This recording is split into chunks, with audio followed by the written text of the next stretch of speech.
شمع علم زمانے میں جلاتے جاؤ،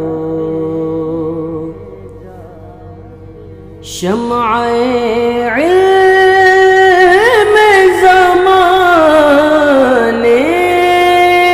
میں جلاتے جاؤ، جلاتے۔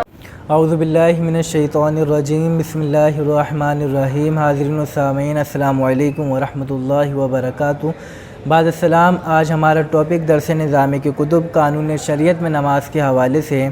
جیسا کہ آپ کو معلوم ہے کہ گزشتہ ویڈیو میں ہم نے نماز کے شرائط میں سے پہلی شرط طہارت کے حوالے سے کلام کیا تھا اور اس میں نجاست حکمیہ و حقیقیہ کا ذکر کیا تھا۔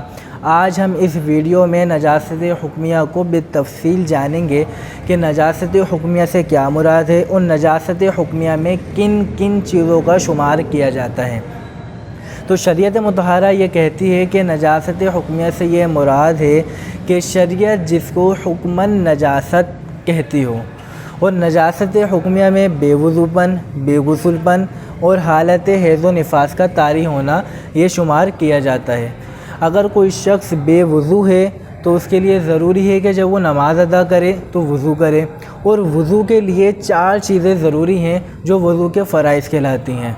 ان فرائض میں سے پہلا فرض چہرہ دھونا۔ چہرے سے مراد یہ ہے کہ جہاں سے عادتاً بال اگتے ہوں وہاں سے لے کے تھوڑی کے نیچے تک، ایک کان کی لو سے دوسرے کان کی لو تک، یہ چہرہ کہلاتا ہے۔ اسی طریقے سے دوسرا فرض کونیوں سمیت ہاتھ دھونا، اور تیسرا فرض چوتھائی سر کا مسح کرنا، اور چوتھا فرض ٹخنوں سمیت پاؤں دھونا۔ اور شریعت یہ کہتی ہے کہ جہاں بھی شریعت نے یہ کہا ہے کہ یہ چیز دھونی ہے تو اس سے مراد یہ ہے کہ کم از کم 2 بوند پانی اس جگہ پر بہہ جائیں۔ اور نجاست حکمیہ میں بے غسل پن بھی شمار کیا جاتا ہے، یعنی حالت جنابت کا طاری ہونا۔ تو غسل کے لیے ضروری ہے کہ 3 چیزیں غسل کے لیے ضروری ہیں جو غسل کے فرائض کہلاتی ہیں۔ ان فرائض میں سے پہلا فرض کلی کرنا، اور روزہ نہ ہو تو گرگرہ بھی کر لینا، اور دوسرا فرض ناک میں پانی چڑھانا، یعنی ناک کی نرم ہڈی تک کم از کم پانی پہنچ جائے۔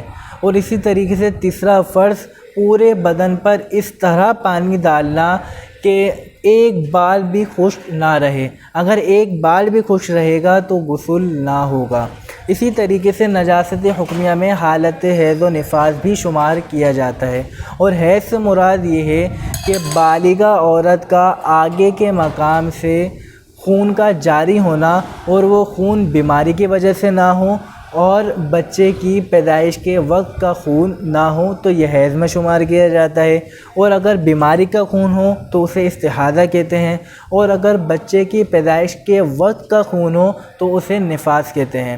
اب عموماً ہماری خواتین میں یہ رائج ہے، وہ یہ سمجھتی ہیں کہ 7 دن ہی حیض آتا ہے یا 7 دن سے کم حیض آتا ہے، لیکن 7 دن کے بعد ہی نہانا ضروری ہے۔ تو کیا یہ نظریہ صحیح ہے یا غلط؟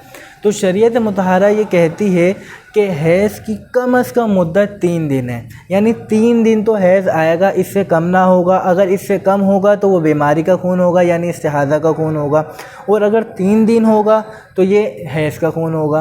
اور اس کی زیادہ سے زیادہ مدت 10 دن ہے، یعنی 3 دن یا 10 دن کے اندر جو بھی خون آئے گا۔ لہذا ایسی خواتین کے لیے ضروری ہے کہ جب بھی حیض آنا بند ہو جائے تو وہ غسل کر کے نماز ادا کریں، 7 دن کا انتظار نہ کریں۔ اگرچہ وہ حیض جو ہے وہ 4 دن میں بند ہو جائے، 5 دن میں بند ہو جائے، یا 6 دن میں بند ہو جائے، یا 9 دن میں بند ہو، جب بھی حیض بند ہو تو وہ غسل کر کے نماز ادا کرنا شروع کر دیں۔ اور ایک آخری بات جو ہے وہ یاد رکھنا ضروری ہے کہ حیض و نفاس ان ایام میں جو ہے خواتین پر نماز معاف ہے اور اس کی قضا بھی نہیں ہے، لیکن روزے ان ایام میں تو معاف ہے، لیکن بعد میں روزوں کی قضا ضروری ہے۔ اللہ تبارک و تعالی سے دعا گو ہوں کہ جو کچھ سنا اسے یاد رکھا دوسروں تک پہنچانے کی توفیق عطا فرمائے۔ آمین۔ وآخر دعوانا ان الحمد للہ۔